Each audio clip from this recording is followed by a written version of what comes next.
comments from the public? Yes, Okay? please, just stand. My name is Frederick McGraw, and I'm come to you as a, I guess I could say constituent. I'm a customer. I have membership at Bishop Park Center, and I'd just like to offer some things for your consideration. I don't represent any constituency other than myself. However, I've walked and used track facilities and exercise facilities for 3+ years now, and I've developed friendships with a lot of seniors that do the same. And I guess my evidence will be anecdotal in the sense that it's from conversations with them. And I guess the thing I'd like you to hear is that I'm concerned about not only the fiscal viability of the center, but also the fact that maintenance and equipment standards are going to be difficult to maintain. They're already falling behind. I use the exercise facilities, the classes, and the track. And as any of you know that have been to the track, there's equipment that rings the track. And that's a function of the lack of space, obviously. But it is a problem, and it's a problem that probably needs to be considered for correction. The equipment, there's many pieces of equipment that no longer are functional, and there apparently is not a budget to fix them. There's need for extra space. Anyone that's been at the exercise room can see that it's cramped as it is, and if the Parks Department is able to get additional equipment, it's going to be problematic about where you're going to set it up and how it's going to be used. The reason the equipment around the track is a problem is people actually run into it, because people walk and they talk, and maybe they shouldn't, but they actually get over there and run into that equipment. So it's a constant problem for those of us who use the track. I had a chance to look, I'm sure you all have, at the University of Arkansas study, and I don't know what your thoughts are, but I'm going to tell you from a customer standpoint, they hit it on the nose. There's a problem with funding, there's a problem with staffing, and I think there's a problem with resource streams. I'm talking about revenue streams. And until that's solved, I don't see how we're going to be able to progress. And that's why I'm concerned about the long-term viability of the center. And I would recommend that a strong, hard look at that whole area be considered by the Parks Department and the council, particularly in the area of contracts and the terms of contracts with the outsourcing of some of these programs, because there has to be some revenue sharing, or I don't think that the budget's going to increase to overtake what needs to be done in the center. And I know I don't have to say this, but I'm going to say it anyway. You all are aware that Ben's facility comes online in the spring of 2017. And just the computer-generated overview of what's in that facility, it's going to be comparable to what you all have here. And the people I talk to, they enjoy going to the Bryant Center, but if the cost structure is proper or fits in with their scenario, their own personal scenario, you're going to lose customers. That's just flat out with the people I talk to. And again, it's anecdotal. I don't have any numbers. I didn't do any data crunching, but it's there. I can assure you it is there. And it looks to me like maybe somebody ought to look at the cost structure that Benton is going to come forward with, because they come forward with something comparable. I think it's going to be a problem for the center. That's really all I have to say. I want to thank you all, the city of Bryant and the Parks Department, for having the opportunity and providing such a great facility as we do have. But that doesn't mean there isn't room for improvement. I'm worried long term. I'm not going to run away from you tomorrow, but I'm worried long term. And long term might be a year now. Right. Okay. Sir, give me your name again. Ma'am? Your name again. It's Frederick, Fredrick, McGraw, McGraw. I should have written it down. I'm just a customer. Well, thank you. Yes, ma'am. Thank you for the time. Good. Thank you very much. Do you have any other comments from the public? Well, I do, I guess. I'm new to this whole thing. I had a conversation with Chris the other day, and my name is Charlie Kahn, and that's Khan, by the way. Okay. And I just moved to Bryant about 2 years ago. And I've been in the athletic field for most of my professional life as a squash professional. I lived in various cities and been exposed to various athletic facilities. And from what little I know, I think, you know, it just doesn't make, first of all, it doesn't make any business sense what's going on with the Athletic Association and the Parks and Recs. And I need to gather more information, but I think from, you know, my initial viewpoint is that it's just, I mean, I'm just dumbfounded that, you know, the citizens, the residents and the active members, and I'm very active, I'm there, you can attest, I'm there 7 days a week, usually for 2 hours a day. And so I'm actively involved, and I see things, and you know, the facility is lacking. And you know, it's not a reflection on anybody that works there.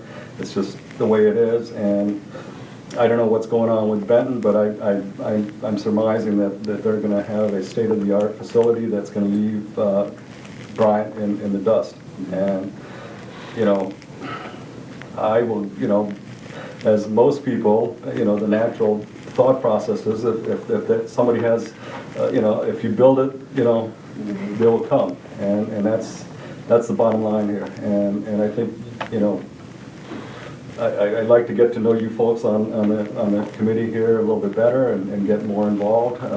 You know, like I said, my heart and background is in athletics, and I think you know, you have a really wonderful layout here in Bryant. I mean, this is, you know, I moved here from Santa Fe. I've lived in Denver. I've lived in Montreal, Toronto, Denver, Detroit, you know, in Germany, and it's you know, the layout, the whole ambiance of the city and everything has a lot going for it. And it would be a shame to let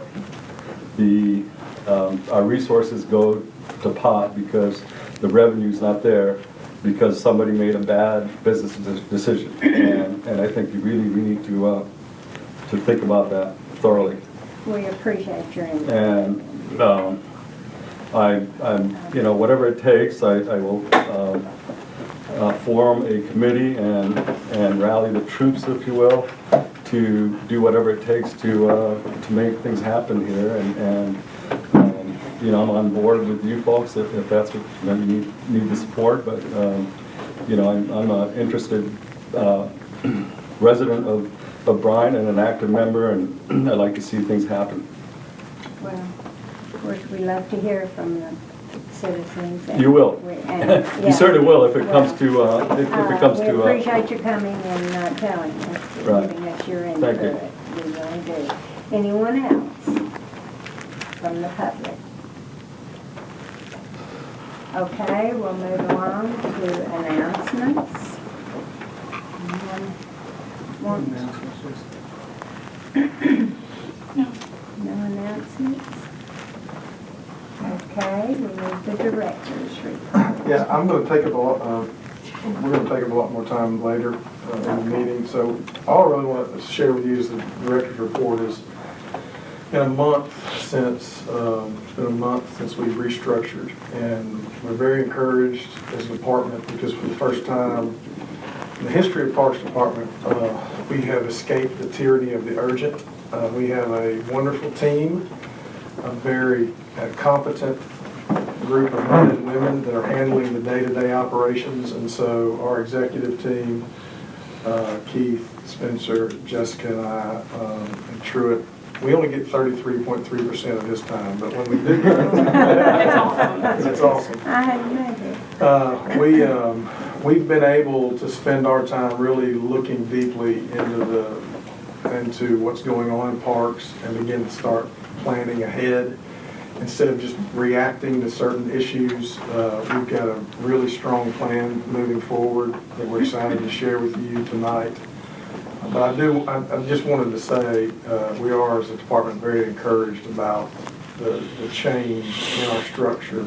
We've almost doubled our full-time staff, and it's really beginning already, just a month in, to bear fruit. So we appreciate your support and your help in that process. Okay. All right. We have the associations or club report. Baseball. Okay. This past weekend, we held the Little League District Tournament. We also, still going on, the Cal Ripken State Tournament, 19-year-old state tournament. In Babe Ruth, 13-year-old state tournament. They're both going on tonight. This weekend will be the Little League State Tournament. The winner of that will advance to Waco, Texas for the regional, which all of those games will be televised. It'd be nice if Bryant wins it, but we'll wait and see. But I did tell Chris just a few minutes ago, the field crew did a good job. The fields are in good shape. Has some good compliments from people that played at the two fields, and so we appreciate that. Good. Wonderful. There you go. Okay. Is that all? No other associations? Softball, basically right now, we're just kind of in the low part of the season. We finished with state. A lot of teams are going to World Series right now. So they're in the middle of practicing and stuff, getting ready for that end of it. I've talked to, we had 22 league teams last year. Looks like we're going to be running probably around 22 league teams in the fall, which is absolutely great because we hadn't had that in a while. And the feedback that I'm getting is several of the smaller parks that don't do fall ball, that their teams are going to come into Bryant and play for fall ball. The fall softball league is encouraging us because Benton undercut our price. And so what we did is we partnered, the Parks and Rec Department, with the BSA to put on this league so that we wouldn't take a hit. And we'd keep those teams. Keep the teams in here instead of losing to the other parks. Great.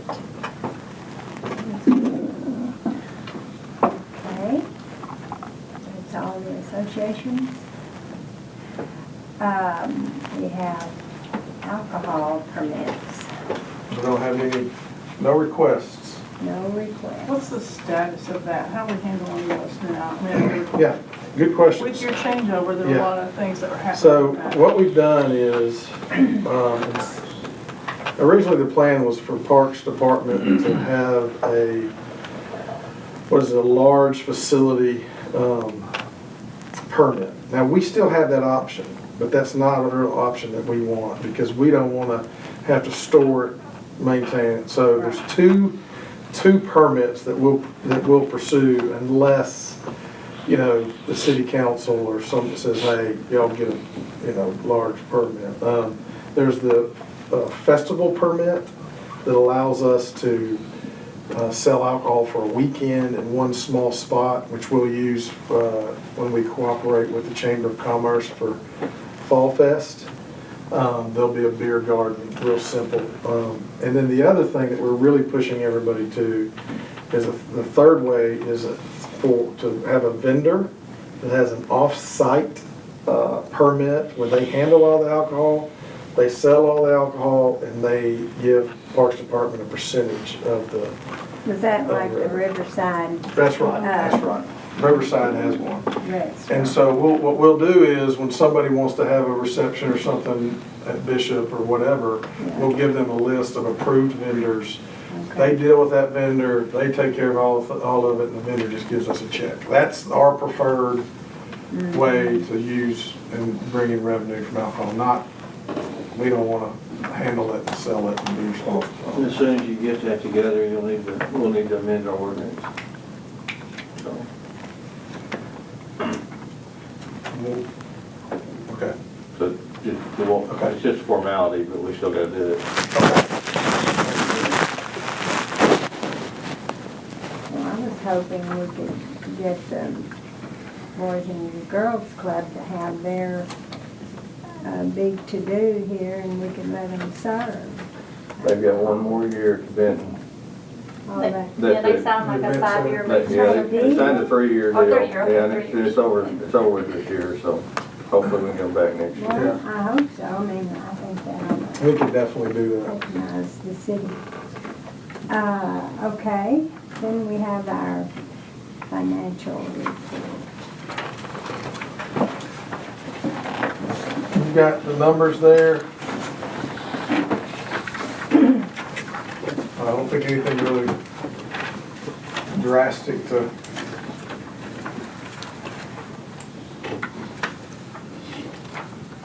There's nothing that's really surprised us. Anybody have any questions on anything specific?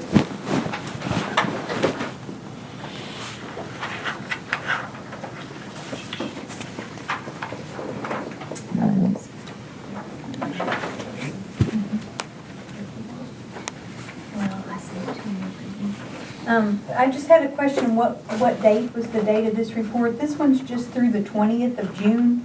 And the reason for that is I send these out every week to the department heads and the departments. And so this is just their, it's not the finalized version that I give to council once a month. So if you want a finalized version that has the summaries on top, that's available on the website with the agenda for the council meetings. So it'll give like a high level summary numbers of revenue and expenses and budget for parks. So if anybody's curious, they might want to check it out. The only thing that I wanted to mention, and I said it to Chris today, you'll notice on the Parks and Rec report where we opened up the kiosk at the front desk. And I wanted you guys to take a look then at, it's on your packet, it's page 7, where our credit card fees, you'll notice where we've only spent $14,000 on that. We typically, and I know City Council has talked to us about this before, we typically range around $45,000 per year. That kiosk and Chris's idea to get that up and going has really benefited our budget with that. So I don't know if you guys have heard anything negative about that, because I know it's a self-serve, like whenever you go to Walmart or Target and you can check out yourself.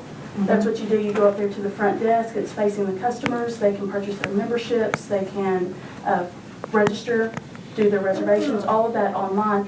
But then what happens is they then get that online service fee where we're not absorbing that then. Oh. You know, that has always been a big thing that we have been absorbing. And so it's really helped us out. And customers, I know I helped someone out this morning, and she looked at that, she was like, oh yeah, that's fine, it's one time, yeah, so. Well, that works great. That's a really positive number, something that we've really been paying attention to. That's good news. Did I hear that right? 45,000 to 14,000? As of right now, yeah. Mhm. Okay. More questions on the financial report? All right, we need to approve minutes.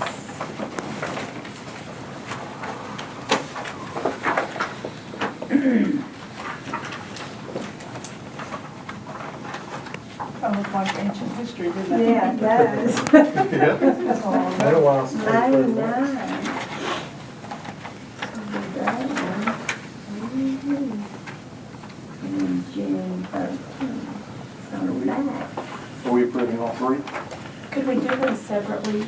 Yes, I have a budget here. Do I hear a motion to approve the minutes? I make a motion to approve March 14th. 14, is Roll in there? Page 9. Page 9. Oh, I didn't. I went right over that. I'm sorry. Okay, I have a motion to approve March 14th minutes. Do I hear a second? Second. Motion's been made and seconded. All in favor? Aye. All opposed? Okay, approved. Then go to May. No, April's on the other side. Page 12. Okay. Okay. Entertain a motion for the April 11th.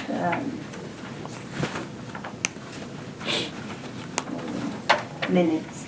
I'm sorry. Minutes. Make a motion that we approve the April 11th, 2016 minutes. Okay, we have, we have a second. All in favor? Aye. Now we go to May. Okay, do I hear a motion for the May meeting minutes?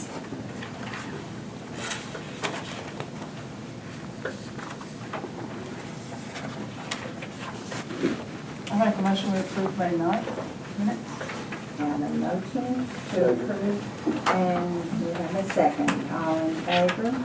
Aye. Aye. Aye. All opposed? No. Okay, we have the June 13th minutes. There was no quorum. No point. That's right. So there's no need to approve that. Yeah, okay. I didn't These are hear just for our minutes. I wasn't in the building. You were in the building? I wasn't going to be here for an anniversary inundated about second week. All right, with Parks and Recreation report. We have been very active, Looks as like usual. it. Looks like it. I did like the name of the winning adult volleyball, the Killer Pancakes. You like that? We get really creative with They, those names. Okay. Sometimes we have to say no to the names. Okay. Item number 35, how did that event go? Durham Youth Basketball Tournament. Was it good, Jessica? Well, I'm thinking so since there's no bad notes. I mean, those are, we do, It usually, the reason I ask, Yeah. it draws in some big powerhouse teams Yeah. from, I mean, some good competition. right, it's, our basketball, our weekend basketball tournaments are packed. I mean, we've got a premier. If you like numbers on facility that. for it. Yeah, I'm But just yeah, curious. I didn't hear anything negative. No one called me that weekend and said, hey, you need to get up here. That's a positive. We take that as That's good. good considering that, Yeah, It's a large tournament. yeah. yeah. And then I had a question on 50 and 51, where you list those, give us comparable. Like you said, in May you sold 220 memberships, in June you sold 260. Is that's a normal month? Is that a normal month? For summer, it does increase because people start purchasing the 3-month memberships. And so they'll increase during the summer months. Okay. Splash pad. Yeah. So they College just do kids a come- short membership. Or a 10 pass, 3-month and 10 pass will typically go. Okay. I did go by Mills Pool yesterday. What a nice job. Yeah, yeah. Nice job. That's I'd great. like to go by.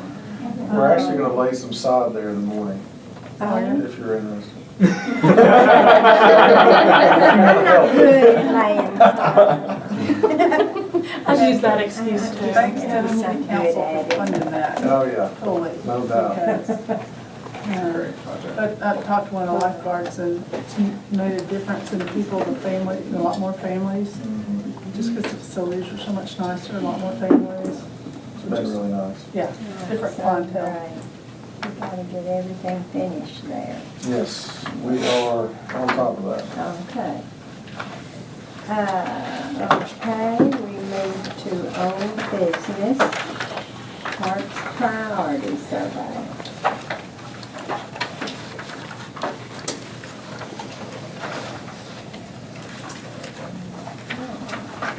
If you remember, we had this survey, but it wasn't summarized. And it didn't have the questions listed. Didn't have the question, so this is just an easier kind of way to just look at it and make some observations. As I looked over it, I think you'll see that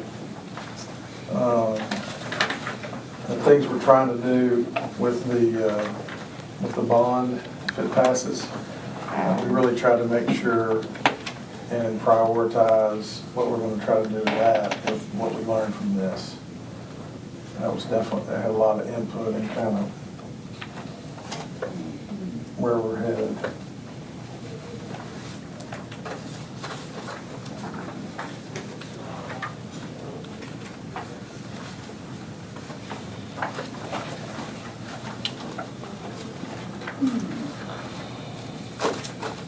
Sign entrance when you come out and do it. No. It's gonna happen though. Well, you see, It's gonna I happen. didn't do the survey or it would have been Oh, up it's, there. look, I'm you know, not- we've already got the drawings. I would have put that. We've already got the drawings, it's happening. It's gonna happen? It's gonna happen. We've been trying so many years. It's gonna happen.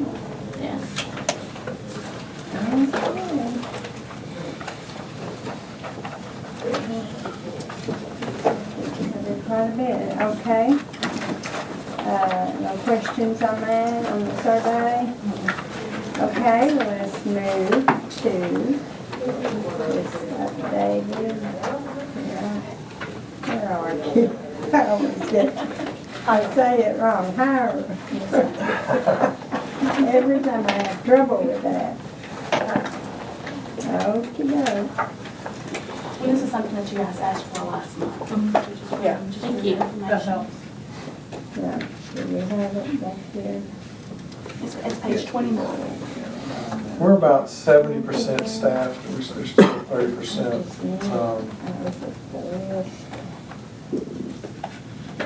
Okay. This way. See, I didn't even see that. Yeah, I wanted this, I'm glad you did it. All right. Now we move to new business, review of the bylaws. We put this in here because there was we've had several conversations about Parks Committee's role. And so if there was any more of those questions, we wanted to kind of, I said at our last meeting that what I would love to see, besides just the things that are coming to you for approval, I'd love to see us being able to continue to bring to you our goals and have you hold us accountable to those goals, things that we presented on our plan for thriving, the different capital improvements, staff improvements, financial improvements. We want to be able to bring those goals to you and you hold us accountable, like simple things like spraying of weeds, which we've stopped. Yes.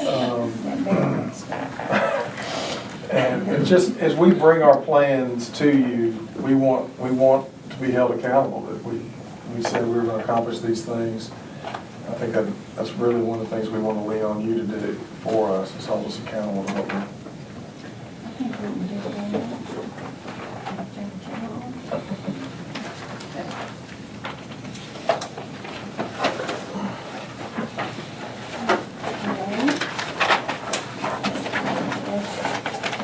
Any questions on that? If not, we will go to the future of Bryant Park Systems. System. All right, so, Lisa and Amanda, y'all may have to turn around, unless you just want to look at your, okay. Slight changes from what went out Friday. So one of the things, we've been really working hard on this plan. One of the questions that I've been asked a lot lately with the bond issue coming up is a very legitimate question, is if you can't maintain what you currently have, why should you expand? Why should we give you more? And a lot of that has to do with questions of Ashley Park, Alcoa Park, and even Mills and Bishop. That we do have a lot of citizens concerned about how our parks are not being maintained very well. And we wanted to lay out here, the first is that our goal, our ultimate goal in the Parks Department, the plan we're putting together over the next 5 years is to become a gold standard park, which is a nationally recognized park. There's not one in the state of Arkansas. So we're working on, Truett's been working on this, he'll share a little bit more about this in the presentation, how we get there, the steps to get there. So what I'll do is I'm going to talk about the current situation. What I'd like, as we present this, if you've got questions, just write them down, and then we can ask them at the end, just in case they get answered as we present. So I'm going to talk about the current situation, and then Spencer's going to share with you our solution. Keith has a math degree from the University of Memphis, so we gave him the numbers presentation. And then Truett is working on he's a graduate assistant at Euler, working on his public administration master's degree. And so he's going to talk about the gold standard and the different ways we can reach that, different plans we have to reach that. So the current situation, what we think undeniable is after almost 10 years, the current system in place has proven to be outdated and incapable of keeping up with Bryant's growth. Is that the illustration I can use is that we built a Mercedes, but we did not have a plan to put gas in it or oil. So what's happened is over the years, our parks continue to deteriorate. There's no real plan to fix that. First, the sustainability. Clearly, we cannot sustain our parks. We don't have money to buy paper towels at the center, and we have real terrible hand dryers. Our inability to even keep maintaining the beast that is Bishop, we have not been able to touch, obviously, Ashley or Alcoa or Mills. So there's a lot of things we'd love to do, but under the current system, we can't accomplish them. We have the silos, as we have good associations that of softball, baseball, soccer, swimming, and Boys and Girls Club, and even Senior Center. So what happens is you've got these different groups that we're relating to, and everybody has their goals, but Parks Department has the responsibility of the entire department and all the city's assets. And so it's very difficult for us to be efficient when we've got to work with so many different people, so many different organizations, just to do a simple thing like, for instance, I've been going back and forth with the Soccer Association this week to give the high school a couple hours, 3 days a week to practice. And what the Soccer Association is saying, well, we need those fields to rest for what we're doing. And I'm saying, well, you need to understand there's a little bigger picture here. These are relationships with the high school that are very important to the city. And the Parks Department's being told, no, you can't use fields that the city owns. And so that waste of manpower is kind of constant as we just try to coordinate and communicate with a lot of different groups. We've experienced a very limited community impact. What we're seeing is because of all our resources are tied up in a very few things, just trying to maintain, we can't expand our programming to meet the diverse needs as Bryant grows. Where we've seen drastic growth is when we start something new, like swimming. Right? Swimming boomed. Why? Because there's a lot of people moving out here that don't want to play those other sports. But even being limited in sports programming only doesn't allow us to hit arts, gardening, cooking, all the different things that we need to be offering to reach all of our community. We can't. We're not able to expand. We have very little quality control. Kara is here, and I brag on Kara all the time. She does an amazing job with the Softball Association. She runs the Softball Association with the help of some.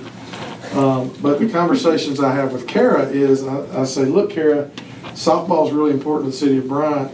The Parks Department, it's really important to the Parks Department. What happens when there's no Kara? What happens when Kara decides, I'm tired of doing all this work, The Parks Department, we have no control over who replaces her, which is a major part of our programming. And so, from a department standpoint, when we have a program in-house, like basketball, we can have very clear goals and expectations of how that's run. And if it's not run that way, we have ways to deal with that. As it sits, we have a lot of associations that we don't have that kind of quality control. We don't know, and I'm not saying anybody's doing anything wrong, but we don't have any checks or balances on the cash flow.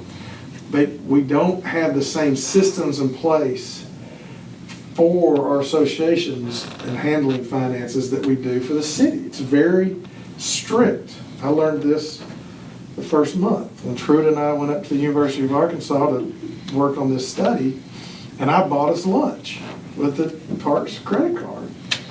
And then I found out if you don't stay overnight, you can't do that. And so I paid the city back, right? But I say, look, there's very good, helpful things in place that protect us and protect the city that we just we're not able to do that right now with our associations. And then finally, the thing that we see as maybe the biggest hindrance to our department right now and serving citywide is that we carry the burden of all of the fields, all of the parks, but we have very little benefit from the revenue that is generated on those fields and in those parks. And so we carry, people see Bryant Parks and we are the face of Bryant. Bryant Parks and Recreation is happy to carry that burden, but we need the benefit from our current assets with no raising of taxes. We have what we need right now. The city has all we need to turn this into a gold standard park system. Now Spencer's going to share with you our proposed solution. Yeah, so as Chris was sharing, we kind of distilled those problems into two main things: the sustainability of our parks and the accessibility of our programming. And so our solution to the first, the sustainability of our parks, is that by Bryant Parks and Recreation overseeing our facility usage, we are then able to utilize our greatest assets to generate revenue to fund a capital improvement budget that is able to provide the improvements and the maintenance necessary to sustain quality and gold standard parks for years to come. And so that's the way that we see this happening. Right now, as Chris said, the associations and organizations get most of the benefit of our facilities while we bear the burden. Toby gave me some numbers this week that we expend $343,000 on our 29 fields just in maintenance, and we receive no revenue back to offset those costs.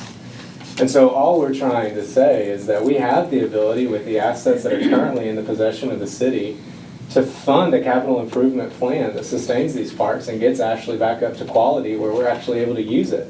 And it becomes a revenue-generating park that is able to sustain itself, and the same for show. And so that's our plan for the sustainability of our parks. But we also see that the accessibility of programming can also be solved with this as well. Because as we are able to oversee the scheduling of these assets, we are able to kind of multi-use these facilities. So we can take a softball field and we can do some kickball, and we can do a football field and use it for ultimate frisbee.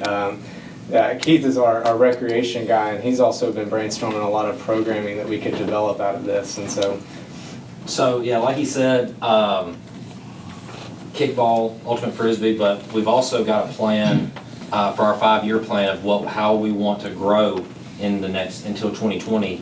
And some of the programs we've talked about growing is men's softball. We have no men's softball. I think if you go around the country and look at parks and recreation programs, I would think that men's softball is something that most places are playing in very popular leagues. We don't have that here right now, so that would be something that we could use.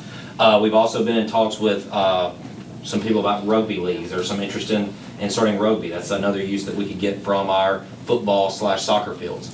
Not just athletics either. I know it's a lot of our stuff we're talking about athletics, Right now, though, we currently have no fine arts program. We're not offering any fine art programs. And so that's something that we want to really look at as well. We've been in talks with the Boys and Girls Club about using some of their facilities that they have. They've offered to, once they're closed for the day, using some of the rooms and things they have to start art classes, theater classes, dancing, culinary, that they have. They've talked to us about possibly allowing us to use the concession area because their concession area is bigger. There's seating room, things like that for concessions of our league. So, things like that we're looking at partnering with these organizations in order to, better serve our community. So. And so basically the way that we see this, through our plan, we are able to take advantage of the non-tax revenue that we are currently missing out on with our facilities. And we have within our possession the solution to a lot of our problems. And so that's kind of our plan moving forward. And so Keith is also going to go over a lot of those numbers as well.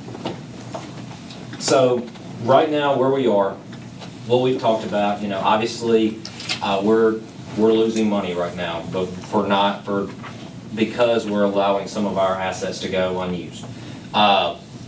Right now, from the numbers that we have in our financials, it cost us $2.3 million to run our parks department as is.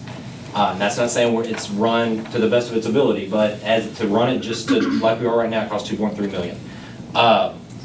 Currently, we are generating $2.1 million in revenue. So there's $200,000 on average out there that we're losing every year. Specifically, in 2014, we lost $193,000. In 2015, lost $230,000. Now, and this is one thing I said it's a little bit different. Since those went out, I have gotten our up-to-date numbers, projections for 2016. It's not as we're actually projected to lose less money in 2016 than we have before. Now, we're still losing $170,000, but it is less than what it was before.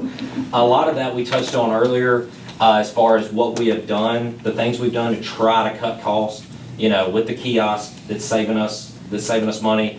Also, with not having toilet paper, I think we can all agree that, not toilet paper, sorry. We do have toilet paper. That's what we're cutting next. No, we do have toilet paper, but cutting paper towels and things like that, those are things that we really don't want to have to do though in order to save this money, and we're still, losing $170,000. A big reason for that being lower is we've been grossly understaffed at this point. And that's a lot of the reasons for, the complaints that we get as far as the way parks are. We've been really understaffed. Now we're getting closer to being fully staffed, but we still have positions that are frozen because we can't afford to pay for those positions. So that's where, now from those three numbers, but that's where we are right now. Either way from those, we're still coming out to, I think average out to like $198,000 for the last 3 years that we're averaging losing in parks.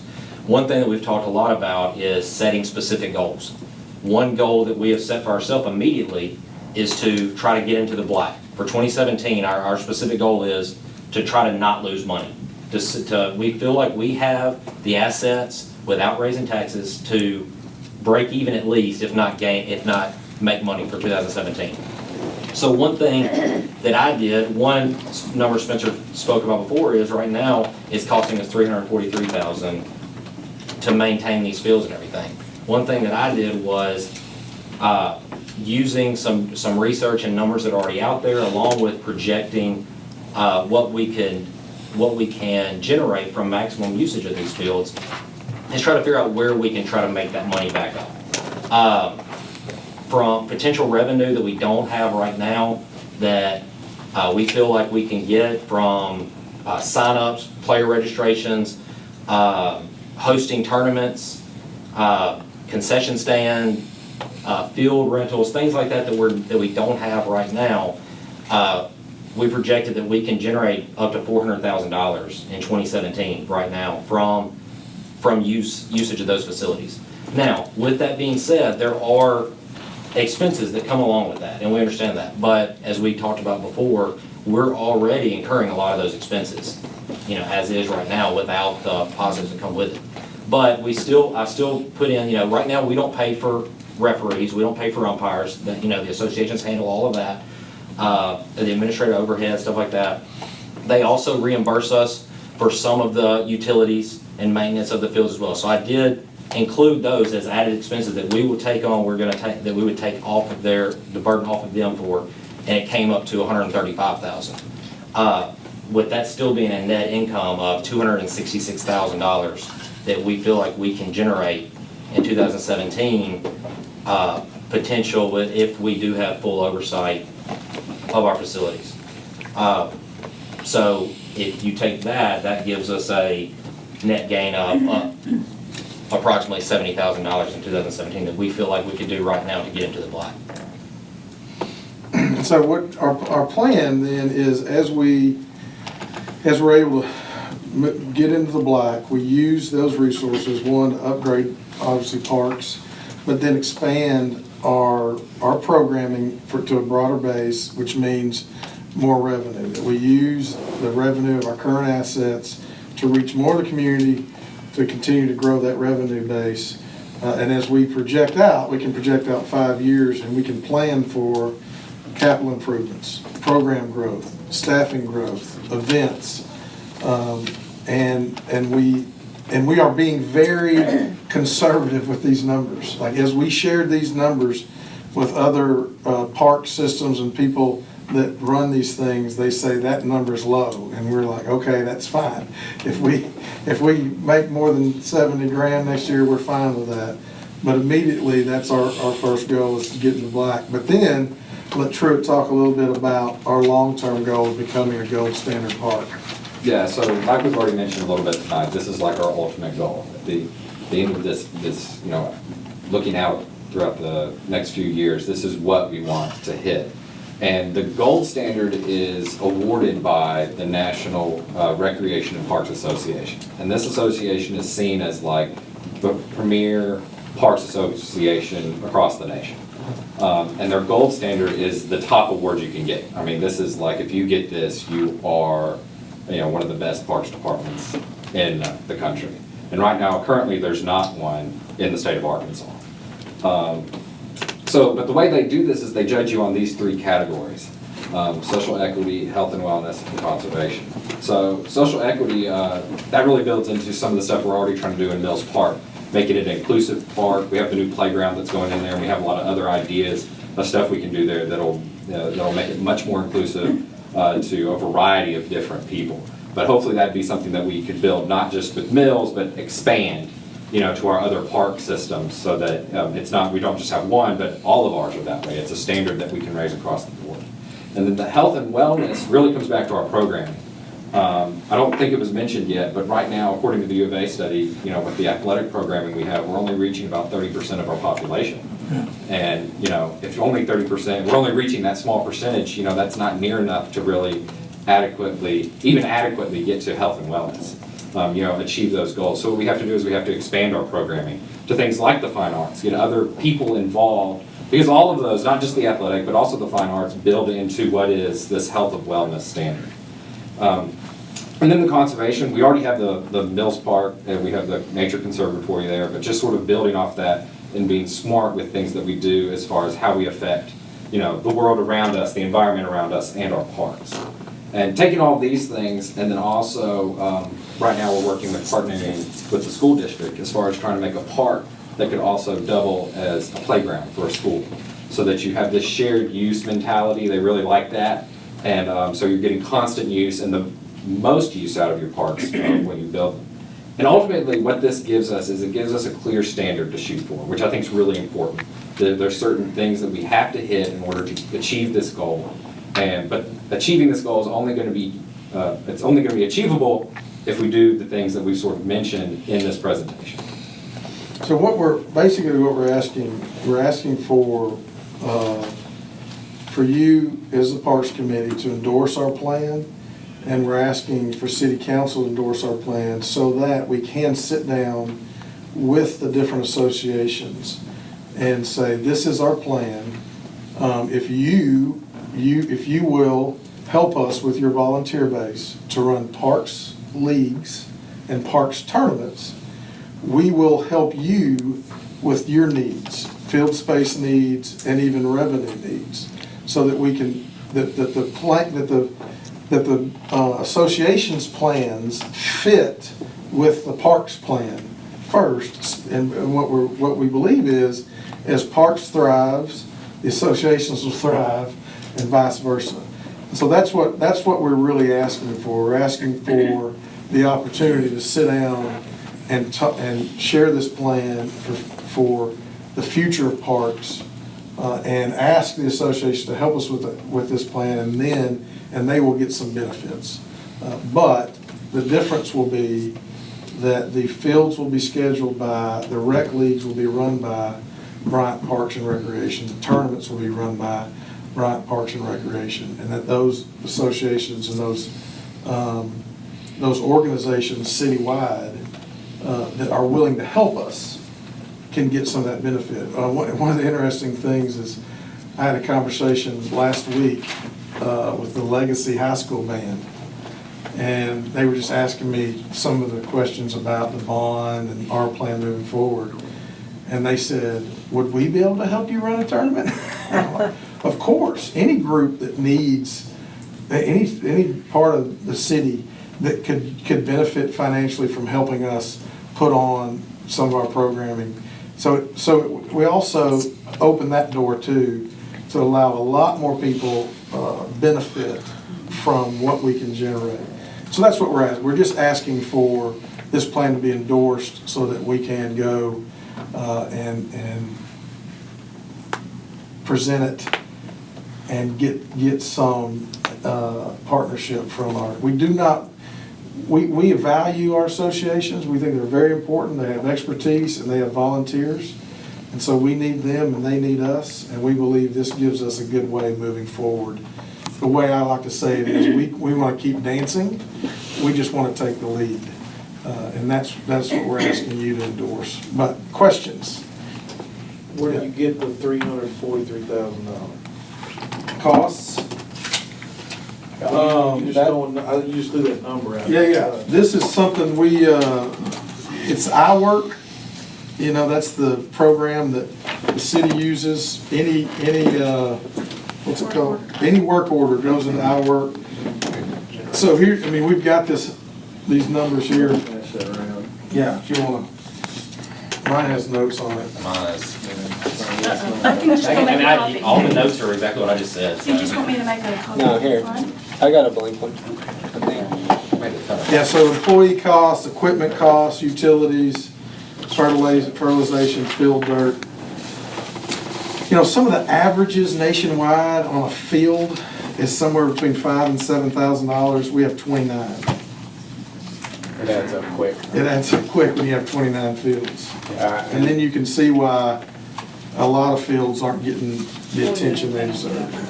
I think something I'd like to hear too, Chris, is what y'all mentioned in one of our previous meetings was like Erie, Colorado, and Fairfax, Virginia, very similar cities. They've got the gold standard fields that we were comparing ourselves to. And they've had growth like we've had in the past 10 years, and they're the same size, and they're veteran type communities. And tell them how much their budgets are compared to ours. Well, just in capital improvements alone, I think Erie, they spend, what, over $1 million a year? We do. In capital improvements, we spent $88,000. Salem Springs, Arkansas spends more than us on capital improvement. That's embarrassing. We should beat Salem Springs in everything.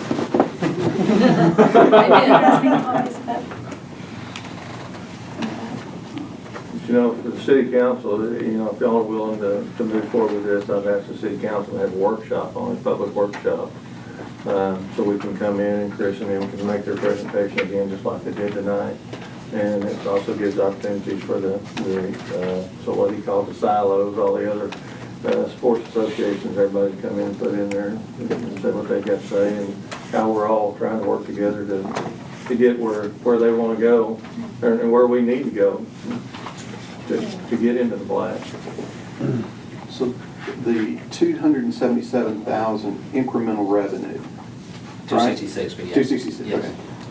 So the rest of that, because you were saying 470,000 in total? 400. Okay. 100. So the rest of that is existing revenue that the associations are bringing in? That, the numbers that well, not all of that is Okay. existing revenue that they have right now. Now, that is also with, like, right now, we're not getting maximum usage of those facilities. That's also us saying that things that we can do, With the yes. incremental, you have Yes, expenses. yes, because the thing is what he was talking about with the silos, we don't have a full understanding of exactly what's on the field at what times. So if we're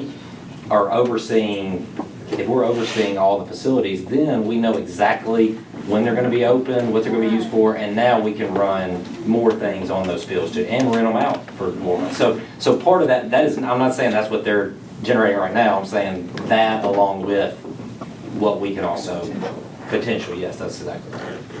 And a lot of that came from, I spoke to people that, now I'm from Memphis, but I told just people that I spoke to back home that have run tournaments, things like that, I was basically like, here's what the fields that we have, and, they said, there's what you can basically, expect to make off of a tournament. We've had some people reach out to us already about hosting tournaments, so just things like that. That's where those numbers came from.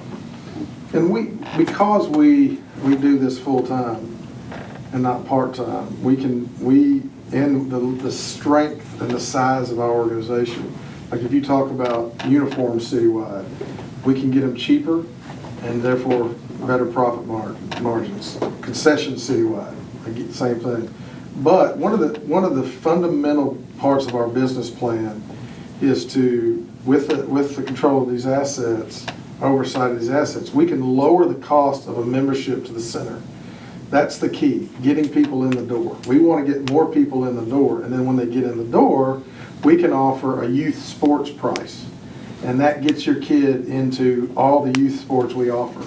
If your child wants to try baseball, softball, basketball, and then you add to that some child care, some other classes, that's where, when you look at the center type of facilities that are making a lot of money, they don't cost as much to get in the door. But when you get in the door, if you want to do these things, and basically what we're saying is, if you're going to use the fields, you're going to pay for it. If your kid doesn't play, you're not going to pay for it, right? If you're going to be the one that's always on our basketball courts, you're going to be the one that pays to refinish it when that time comes. But we get more people, we get more families in our membership, and that's the strength. That's the financial strength, that base that we continue to grow, that really funds us in the future. So are you saying that the move that we made a couple of years ago, or maybe it's just been a year ago, time flies, where all the classes and stuff came with your membership was a mistake? Yes. That's what I said. Well, here, and one of the things, in our classes, we usually contract 60-40, right? And what happened was, when we said it's free to everybody, our instructors who were incentivized to get more people in their classes, once they weren't incentivized and there was only 2 people there and they got paid the same, they were okay with that. And so we're definitely going back to you eat what you kill kind of partnerships, that we will help you out with marketing and space, but if your program isn't making it, we're not going to pay for it, that kind of thing. And I will say, I think it changed the quality of the instructors too, once we did that. Sure did. But and another thing, this is our plans for the future. We're already talking to small business owners like Empire Cheer about using doing a cheerleading class or 2 as a feeder to her business. And so again, these are things we got people right now in the community that are contacting us. What your brother does? CrossFit. CrossFit wants to do a beginner's class at Bishop continually to feed, so that people don't have to pay as much to see if they want to do it, and then they go to the business. So we've got a lot of opportunities across the board to expand our revenue. But the big piece right now is, like I said earlier, the field assets and what it's costing us to maintain them and not getting the revenue is keeping us from really doing a lot of things we want to do. So if you're looking at like the swim model, that's kind of how swim started out because the Barracuda program was the rec league program. And then once they finished swimming Barracudas, oh man, I love it so much, I want to keep swimming. Then, so it fed into the racers, then later on the bass. So what you're saying is these rec programs for the ball teams would feed into the associations. Is that That's what you're right. thinking? What we want to be able to do is say, look, we value and we know the elite players are important. We can do the rec leagues really well with your help. And then we can make sure you benefit your travel teams, your classic soccer, your future Hornets. You are going to get the cream of the crop and you're going to get some help from our space and our revenue with those elite programs. So we don't want to see any fall off of any of our elite athletes that we're producing. And we think we can do both. Well, I think the associations have done a great job, leaders, but I think your plan will benefit us more. So I think I would be for your. Now, can I make a comment? It's based on volunteers. You're not gonna have the volunteers. Dealing with one of the things for that tournaments or for tournaments, for concession stand duty, for any of that, because one of the things right now, our coaches have a say-so when we sit in an association and we have money. Just like building the fence around the umpire shed that we just paid for and built. The coaches voted on that and said, yes, that's what we would like, that's what we need to do. Will you put it toward Parks and Rec to get that approved? So they have a voice. When you take the voice away, they're not gonna wanna volunteer. You're talking about the coaches. I'm talking about coaches and the parents and what actually makes our You don't think association. parents would be involved if we did away with your association, your agreement? It's hard right now it's hard to get people to volunteer as it is. You know, it's one of the things, you're a part of this association, you're what makes this association. Dealing with concession stand duty. I can tell you, I have to stay on nonstop. You've got to show up for concession stand duty. Don't leave me up here by myself trying to do concession stand duty. You're gonna get a practice taken away, you're gonna get some kind of penalty if you don't show up for concession stand duty. And you may have 2 or 3 parents that show up. And that's just being part of an association. And I think if the city does take it over, I think a lot of the view that's gonna be out there is, well, why are we volunteering for that end of it? But you think of who we may be getting to come to play, these kids that haven't been able to rent a field to play and practice. But if we're reaching out to them, their parents. Two things I want to say. Very good points and concerns, I think, that you have. Chris, are you putting together a committee of association so that there's some roundtable discussion with the committees? Okay. One of the things we'd like to put in the new negotiated use agreements would be, you have to have a member on the Parks and Rec Advisory Council, which would meet quarterly, so that each association have a person on there to represent that association and share those needs and those desires with the rest of the folks. Yeah.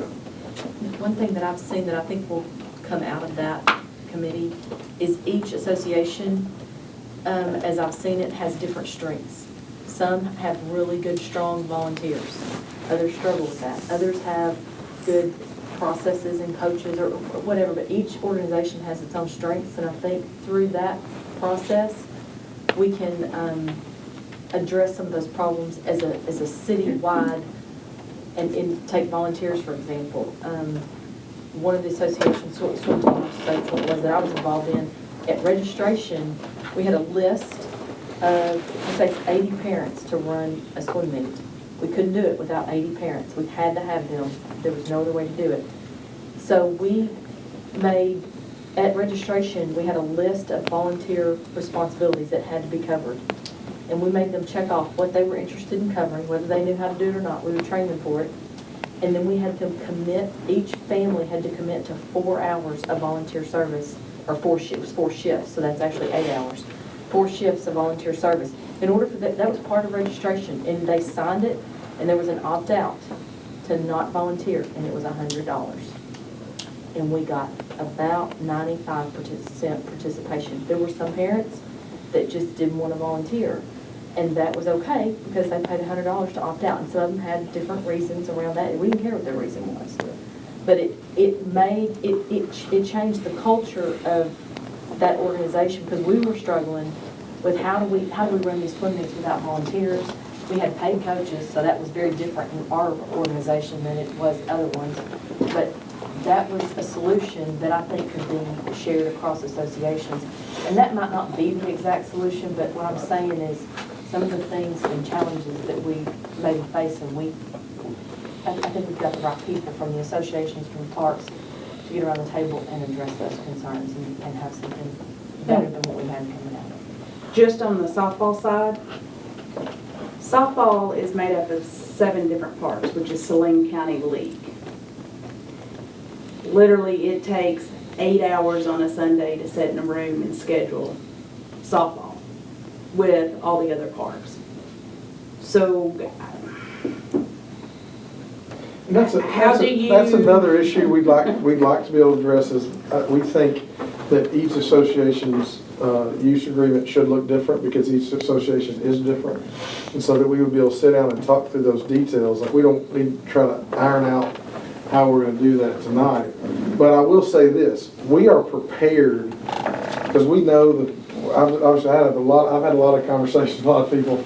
We know the landscape. And as Parks Department, we think we would hate for this to happen because we want the same people, we want the same buy-in that's going on right now. But if there is a backlash and we lose a lot of people, it still helps us in our plan. Because anything that we do, Parks Department wise, is better for the department and for the city than what's going on right now. Because it would be better for the Parks Department and our ability to serve more people if we just shut all the fields down because it's the costs that are coming to the Parks Department to run these programs. And so obviously we don't want that. We're prepared in our plan if there's a hit. We still think we'll be on the black or even make a profit, even if we do get a hit, because most people don't even know that those leagues are not parks and recreation leagues. They're very surprised when they find out that this isn't a Parks Department league. I didn't know that. So there is a group, there are people that would say, if this is run by the Parks Department, we're not going to be involved. But we don't believe that's the majority. We think that's the minority. And our desire would be, help us move forward, and you're going to benefit. That's our. Yes. Baseball, and I sat through this earlier today. I think we share the same goals that the Parks Department is laying out here.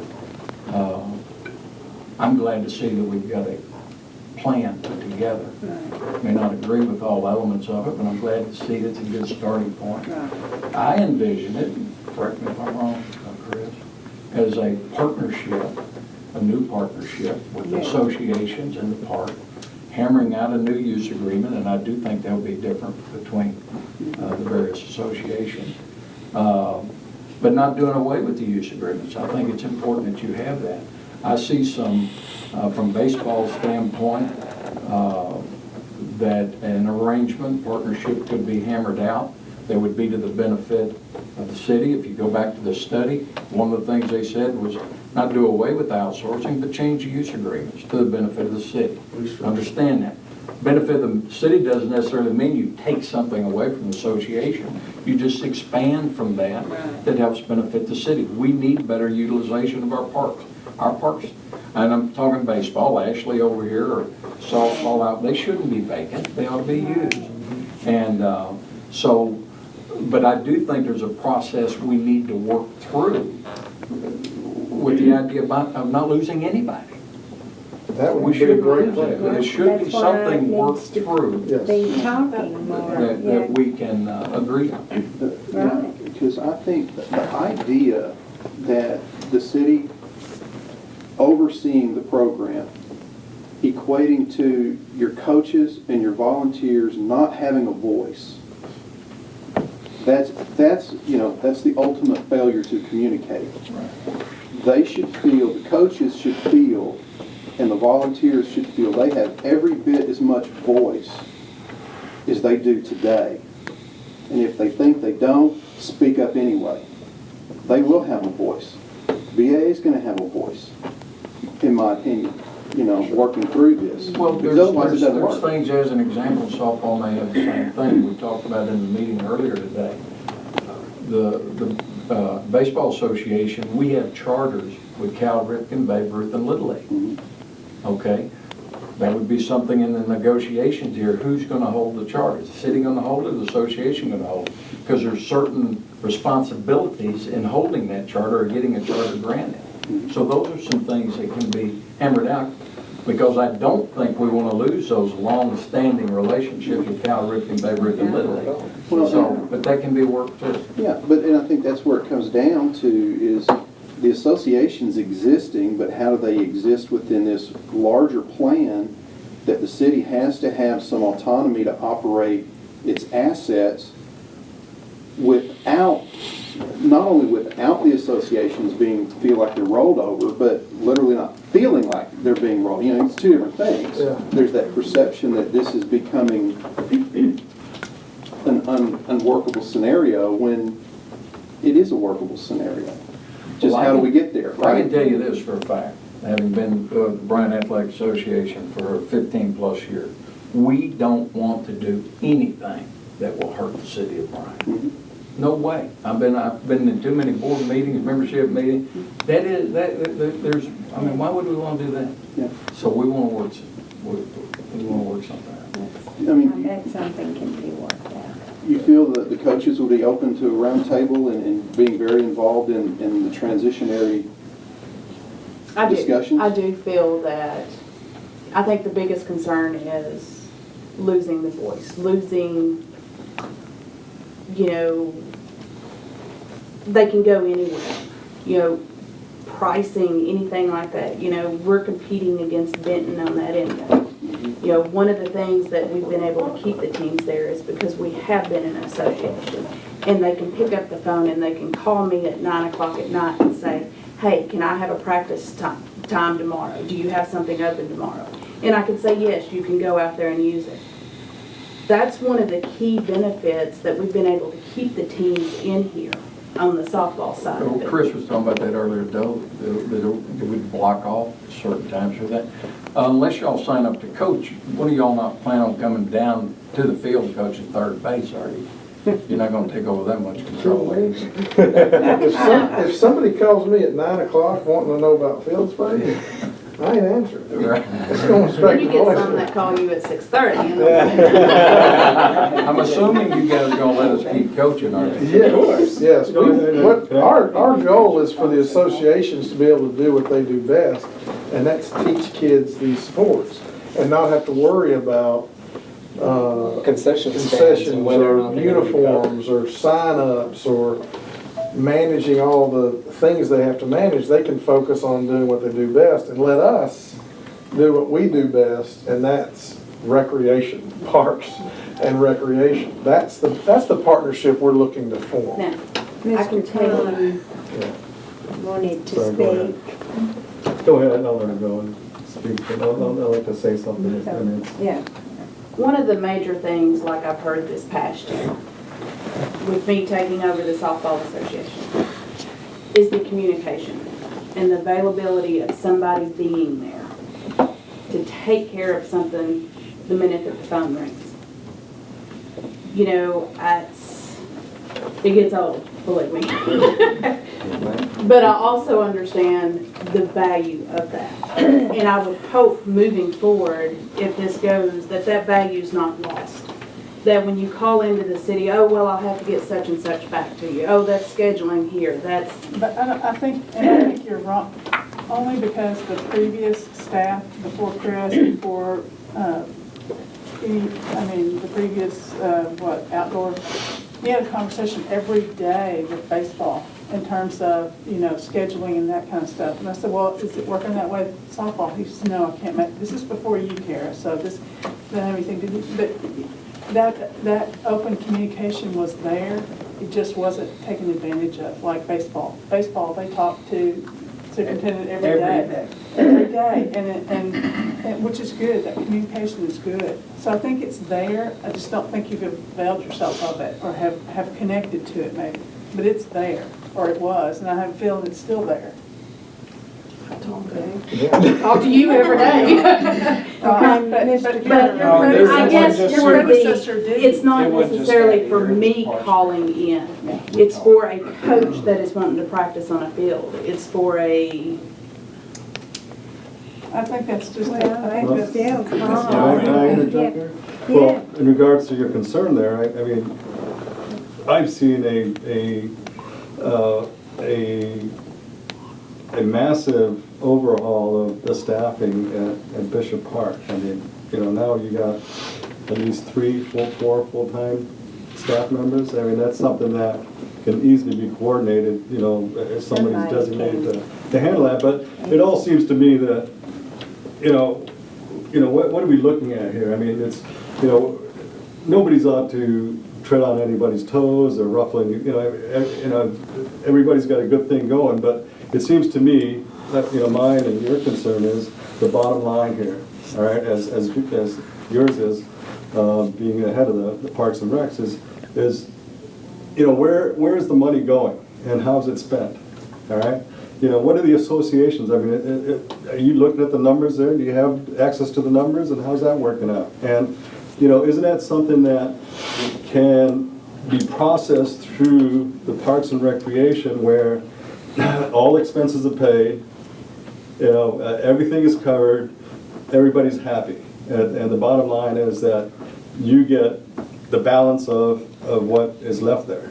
And, and by putting it all together, whether it's baseball or soccer or whatever association, it all filters through this one whole machine that is organized and coordinates everybody, and addresses any concerns that there might be, and there's somebody on staff that can pick up the phone when it's ringing, and some coach wants to book a field, or they can do it online, or whatever system you set up. But it's just a matter of streamlining this whole process. And again, when you're looking at these numbers, $400,000 revenue, and you stand to make $200,000, I mean, right now, where is that $200,000 going if that actually is the case? And who's Well, revenue's not coming in, that's what you're saying. Well, but it's going somewhere.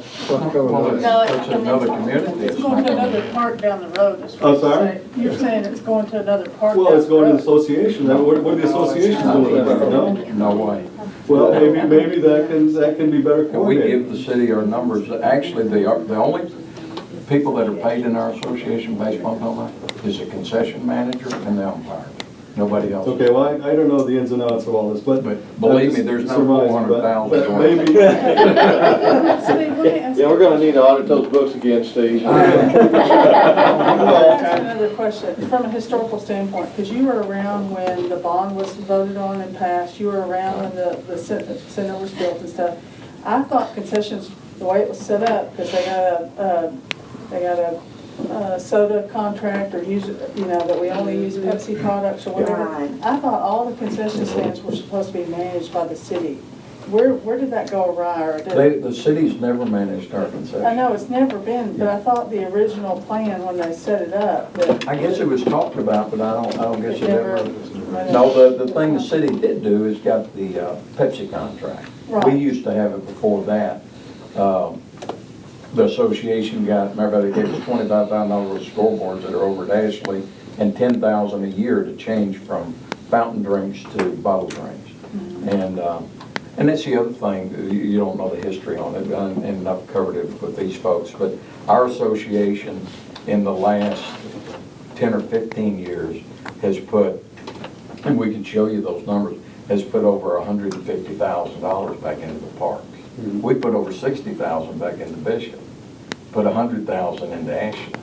And so anyways, but. And we appreciate that, but it doesn't compare to what it's costing us. Well, and I to- have a little to be problem under with this system. $343,000. I'd like to see the backup on all that, because that seems awful high to me. I mean, if you just Well- take 29 parks and multiply it times 6 or 7,000, but, This number, the number I is don't from know, our work?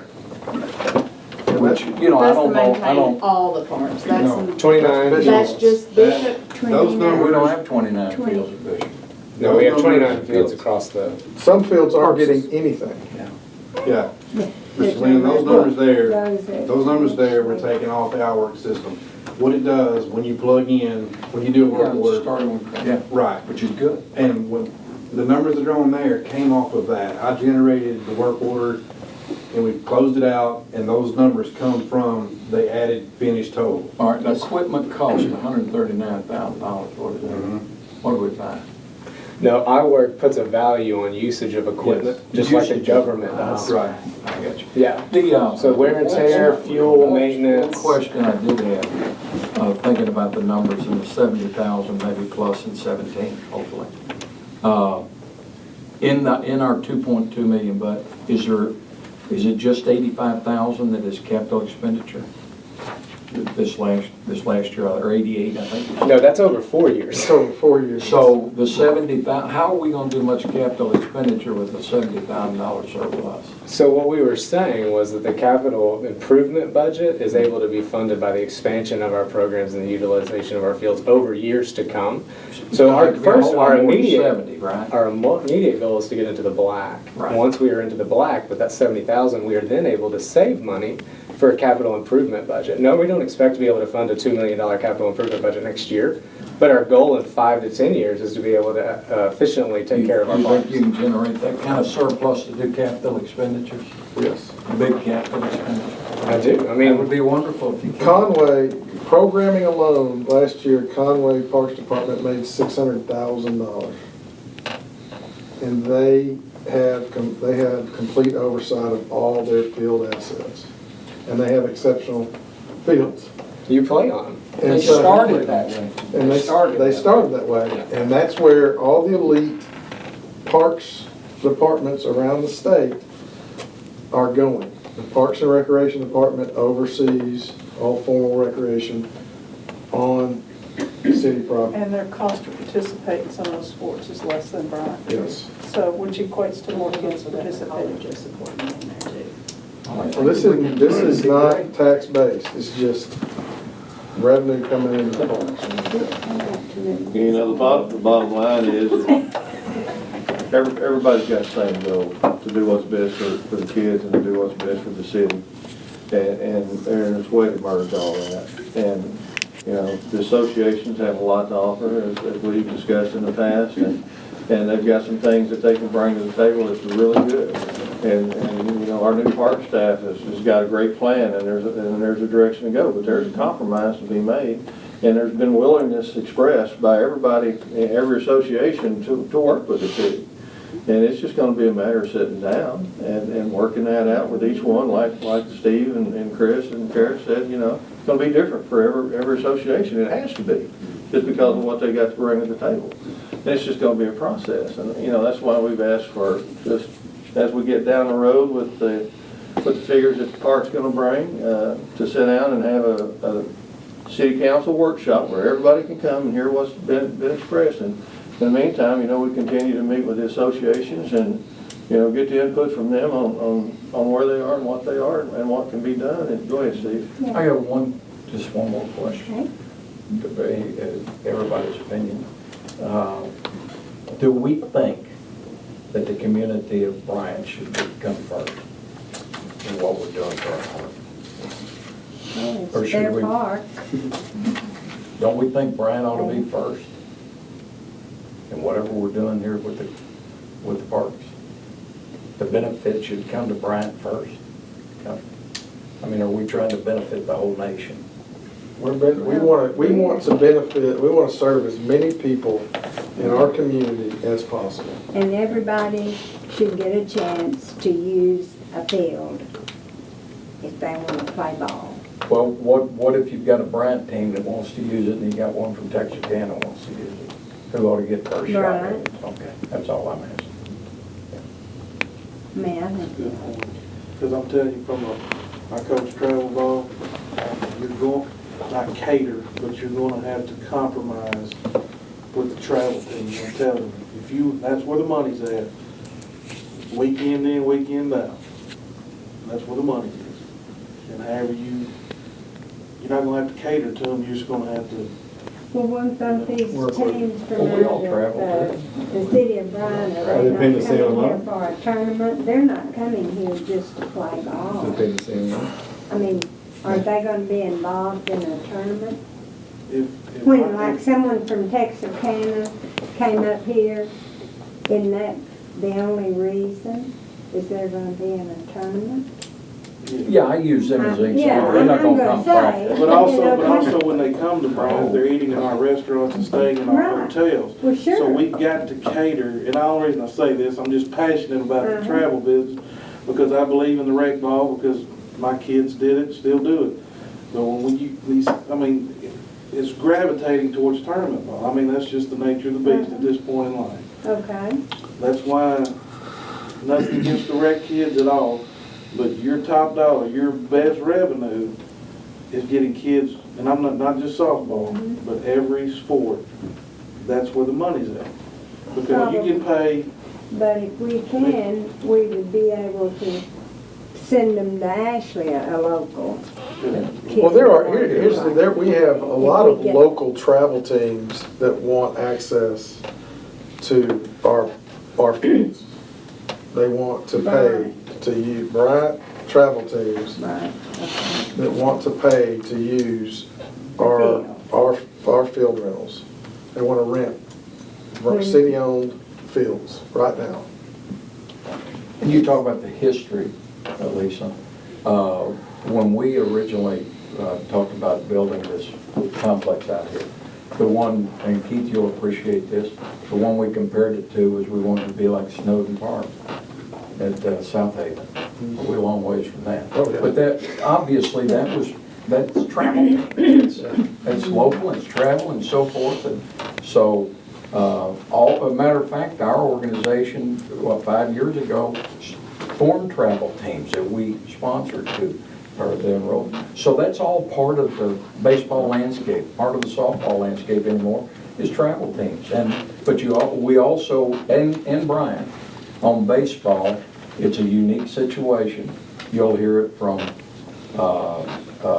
Coach Bach, the high school coach, from the Legion people, all those.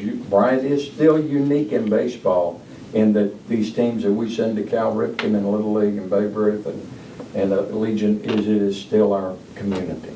And it's a little different than other places. So now how long we'll be able to do that, I don't know.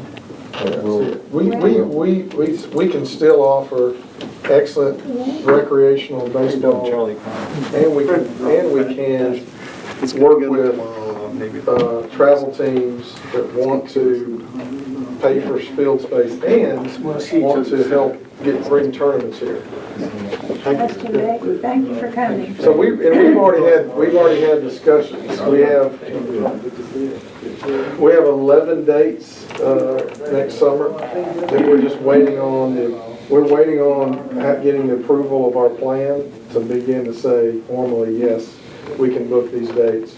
Parks and Recreation hosted baseball tournaments And we hadn't even talked about softball tournament opportunities.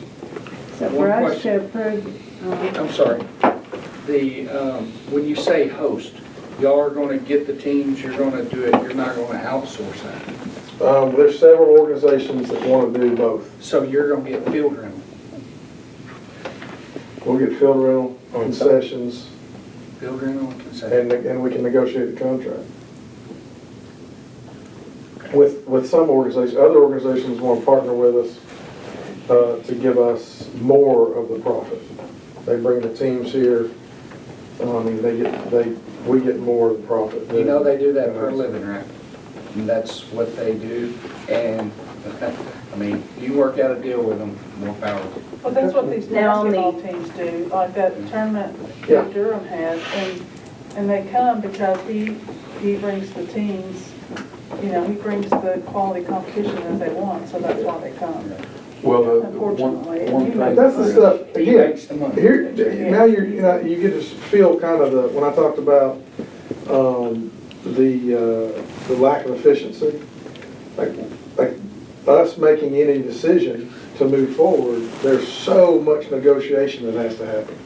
Even in talking about renting our fields out for a travel tournament, there's all these opinions. Now, that's fine, but when it comes to leading an organization to strength and quality, you can't have so many chiefs that are saying, no, we need to do this. I mean, at some point, and this is why we're saying that we want to oversee all recreation, all formal recreation on city property. That's all we're asking to be able to do as a Parks Department. And anybody that wants to help us do that will get benefit from that. But the continued kind of, no, this is ours, no, this is ours, is what's keeping us from moving forward, because there's always, no, we have these desires we want to see accomplished. Parks Department is looking at the whole. We're looking at serving all the people of Bryant and having the best park system, one of the best park systems in the country. And anybody willing to help us do that, jump in and go with us. so what we would do is, we would approve your plan stipulating you meet with the associations and work out their plan. I mean, what they would agree. Yes, I'd that be for that. that we meet with the associations, and if they'll help us run parks, rec leagues, and tournaments, they will get the benefits to help their needs. Well, it seems to me, and we have a council here, the process would need to be, right now, what is guiding it the rest of this year and the next 2 years is a use agreement. That use agreement is going to have to be revised in order to accommodate what the plan. So that's where the negotiations need to come in and work out something. Right. But then the use agreement will have to be changed. Because the way it reads right now, unless you were going to host that tournament before February or after August or whatever it is, I forget now, the use agreement prohibits you from doing that. Right. To host a tournament. And you can have, but all of this can be, to me, it ought to become, we ought to have it clear cut in the use agreement, what y'all expect of us and what you'll be held accountable for. Yeah, It'll come through the use agreement. Yeah, I'd love to, yes, and that, when I say you help us run our leagues and tournaments, what I mean by that is, that's what the use agreement will say. You're gonna help us run parks and recreation, rec leagues and tournaments. And what you're gonna get in exchange is this, this, and this. That's what the use agreement But is. just the approval of the plan until the council corrects the use agreement. Yeah, so that would be, That's just to go to town.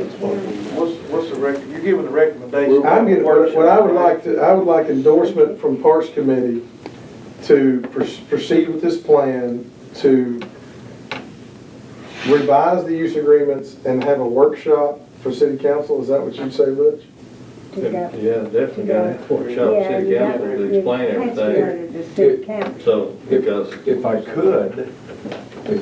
I could recommend something to you, I would recommend that when you go to the workshop, that the associations are on board at that time, so that doesn't turn into a. We hadn't set a date, we're not going to till. You see what I mean, it would be good if an agreement, now if it couldn't, then they'll have to arbitrate it. Exactly, sure. Now, just as a time span, I can tell you, right now, we're setting up for tournaments next year. Because what ended up last year, we booked our fields every single weekend. Now, we had two tournaments, I think, that didn't make, but we brought in very large tournaments with a FASA tournament director that actually heads up FASA. Is, based on what you're proposing, would that totally undermine her activities right now? Do you feel it undermines your activities for next year? No, I just don't want to say, yes, you can have that date, and then turn around and say, uh-oh, we got I think to that's where good communication comes in. Yeah, so we got to have some communication, or we don't get it. And that, and I mean, in I the same, just wanna in the be same clear vein, on that end of it. we want to, Right. we want to move ahead in the process, because one of the things we would like to be able to do is have a decision made so we can begin planning for 2017, so we have 5 months to get everything. We want to be able to January 1 have everything laid out for 2017 that we can present to you and everybody else in the city. This is what Bryant Parks and Recreation is doing in 2017. Every date, every program, everything you need to know. And so that's why, you know, we can't move forward until we get the go-ahead, yes, we're behind you, you can do this, you can move forward with that. And then we sit down with the associations and say, here's what we have planned, what do you have planned, help us get our stuff done, and what do you need to make sure you can take care of it. So if we make this recommendation and it goes to council, does this negotiation with the associations happen before it goes to the workshop? I would recommend that, but maybe. We'll do as much as, Yeah. we'll work as hard as we can to see. Well, we didn't set a date, and I just asked them, that's what we'd like to do, but we still want them to, Everybody they still gotta work this all Yeah, out. there's a lot of We gotta work have has some to be done before you communication, get we've to the gotta workshop. compromise, we just can't throw them away. I mean, they gotta have some input, we gotta communicate. Yeah, we need this. And they've agreed that we can utilize the fields a lot better than that's a no-brainer. I mean, you drive by the fields, you can see that. We got fields sitting empty. It's gonna take some communication to get everybody on board the same way that we can, that's just like, he don't like seeing anybody that's gonna be competition practicing on the other fields, but, unfortunately, it may come down to that, because we gotta make money for the city. I don't like it. I wouldn't like my competition playing on the other field, but, it's a city park. And we've got to make that available to everybody if we can. And if we get something we can't agree on, then the council will make the final. Amen. Okay. Let's, I'm asking for a I've been on motion. that guy before. I want to move this along. I make a motion that We've we allow Parks Department to present this to council in order to move forward with a workshop to have specific discussions with the associations towards 2017 use agreements, sorry this gets long, and a workshop to work out details that we can present to the community. Very good That's say motion. right? Good. Okay, do I have a second? A second. Okay, all in favor? Aye.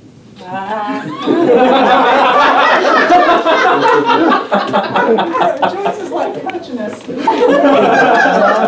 Larry, here, go all in favor, say aye. Aye. Now, Gotta have an opposed. you didn't want to go on. Okay. Carrie, Rick, y'all good with this? At this point? Change is coming, and we realize that. We'll just have to deal with it. We just need to dialogue. Oh, We need to yeah. communicate. I totally agree. Then you're good. So, okay, we're all in agreement. Amen. And I know that Carol Ann would be, even though she isn't here, but she can't be counted, but she would agree. Motion to adjourn.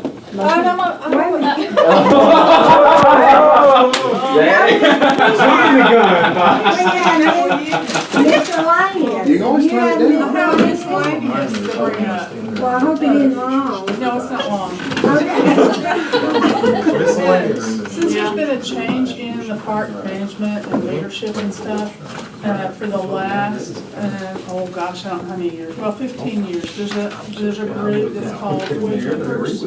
And they work, and the first weekend in December, they work out in the Walmart parking lot collecting toys. And the last couple of years, they have used the center, the B&G has helped. And so just really want to bring it to the committee to see if they will still support.